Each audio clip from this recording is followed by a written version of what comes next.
Welcome to the podcast summary of Enhanced Raw Image Processing with Core Image from WWDC 2026.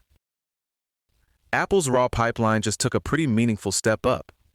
RAW 9 brings visibly better detail, cleaner color, and smarter noise handling. And a lot of that comes from a new on-device machine learning approach that's built to work fast enough for real apps, not just lab demos. There's also a practical side to this story.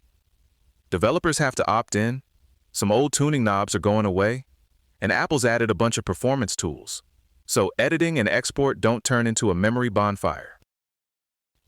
The headline is image quality, and it sounds like the jump from RAW 8 to RAW 9 is pretty easy to see. Text comes out sharper, very fine detail holds together better, and colors are more accurate, especially in ugly high-noise situations, where older pipelines tend to smear, wobble, or just give up. One example that really stands out is a Canon 5D Mark III shot at ISO 51200, which is exactly the kind of file that makes every weakness show itself. On that kind of image, RAW 9 does a better job keeping things readable and believable instead of turning detail into mush. And on trickier sensor patterns, especially the Fujifilm X-T5, the improvement sounds even more obvious. The color artifacts and texture loss that showed up under RAW 8 are cleaned up under RAW 9, which is a big deal, because those are the kinds of issues photographers notice immediately, even if they can't always name them. A lot of this quality jump comes from Apple, combining demosacing and denoising into a single-tiled CoreML model. In plain English, it's using one machine learning pipeline to both reconstruct the image from the sensor pattern and clean up noise at the same time, instead of treating those like two separate chores. That matters, because those two jobs affect each other. If you denoise badly, you lose detail. If you demosaic badly, you create color junk that denoising then has to fight. Apple's answer is to run that combined model on the Apple Neural Engine directly on device, which helps with both speed and privacy, and keeps the workflow realistic for phones, tablets, and laptops. The tiling part is what makes it feasible. The image gets processed in sections instead of one giant whole, so the compute load stays manageable on mobile hardware. The other big piece here is camera support. Back in 2006, Apple had 21 hand-tuned camera models for RAW.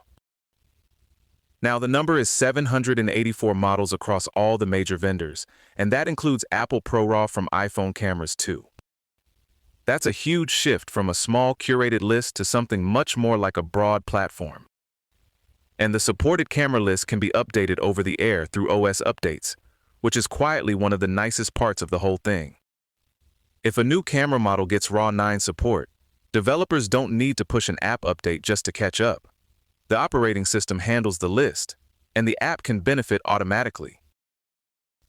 One important catch: RAW 9 is not the default. If you're building with CRAW filter, you have to check the supported decoder version enum and explicitly set decoder version to version 9.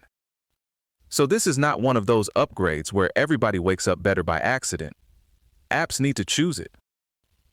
Apple is also making runtime checks easier. CIR View Filter has a supported camera models method that tells you exactly which models work with RAW 9, so an app can make a clean decision without guessing. For interactive editing, Apple's advice is basically to be practical. While somebody's actively adjusting controls, use CRAWFilter.ScaleFactor to render at a reduced size. That cuts the workload down to something closer to the display resolution, which is usually all the user needs in that moment. Then keep a single CI context per view and leave cache. Intermediate set to true, so the app can hold on to expensive intermediate results instead of rebuilding them constantly. There's also an extended virtual addressing entitlement that helps keep those CoreML intermediate results in memory, which can make the interface feel much more immediate.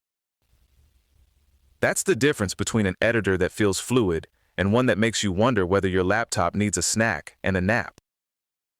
Batch export has different priorities, so the settings change. For final full resolution output, Apple recommends turning caching off with cache intermediates equals false. then increasing the CI context memory limit from the default 256 megabytes up to 512 megabytes or even 1 gigabyte for better throughput. That gives the pipeline more room to work when you care less about instant interactivity and more about finishing a pile of images efficiently. There's a nice shortcut at the end too. Using the context HEF representation or JPEG representation methods avoids extra image I/O round trips, which trims more overhead from file creation. There are also lower-level changes here that matter if you're building custom image processors. With CI Image Processor, developers can now provide an array of explicit output tiles, like 5112 by 5112 regions, so core image processes only those areas instead of leaning toward larger full image allocations. You still get the usual input.region and output.region callbacks, but the explicit tiling gives much tighter memory control, especially on low-memory devices where one oversized allocation can spoil everybody's day. And buffer management gets cleaner too.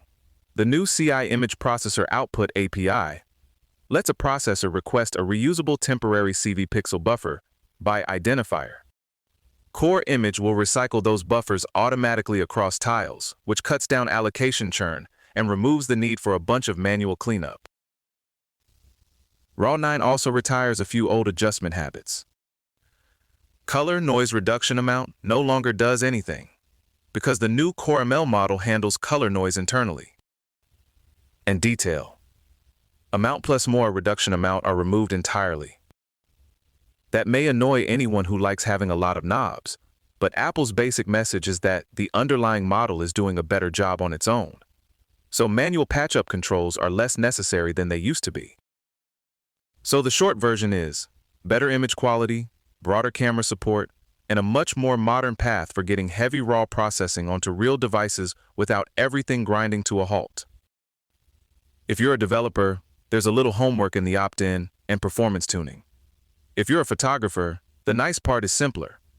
Your ugly files have a better chance of coming back, looking like photos instead of evidence. This episode was generated by Podkey. Create your own at podkey.fm.